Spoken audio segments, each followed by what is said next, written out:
open totally from before. Paano? 3 months na siya. Sige. Hindi, dalawa.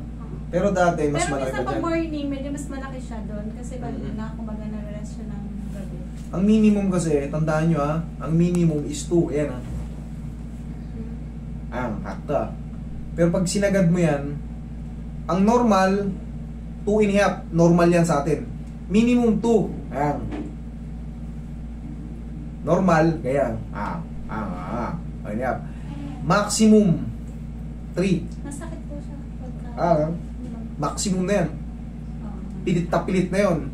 Pero pagka ang ano nyo, dati siguro ano siya, naka-normal siya 2.5. Ngayon daw, 2. Nga, sukatin mo sa kamay mo. Yan, 2. Sakto. Sige. Pero 3 months na yan. Sumasakit siya. Galing na po akong TMJ then. Sige nga. Sarap. Nakatiil na siya. Sakit po. Masakit pag ginanga. O sige, wait lang. Nga.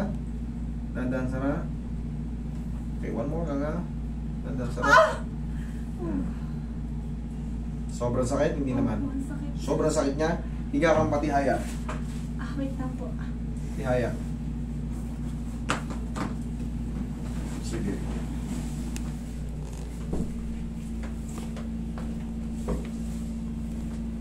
Sige nga.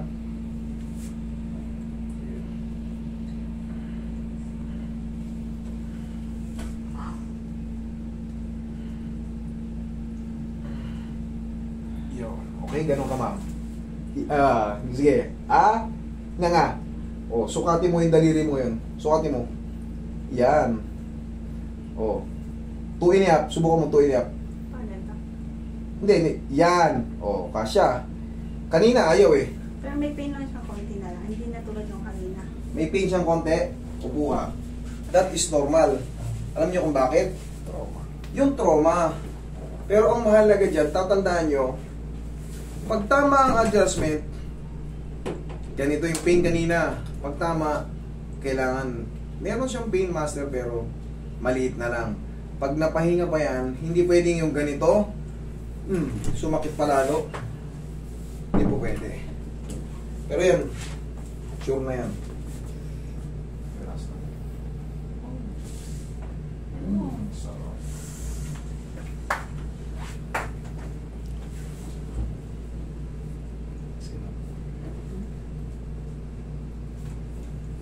Higa kang patagilid para sabi mo, pati malakang mo. Kaya natin yan. Cut ko na to. Oo.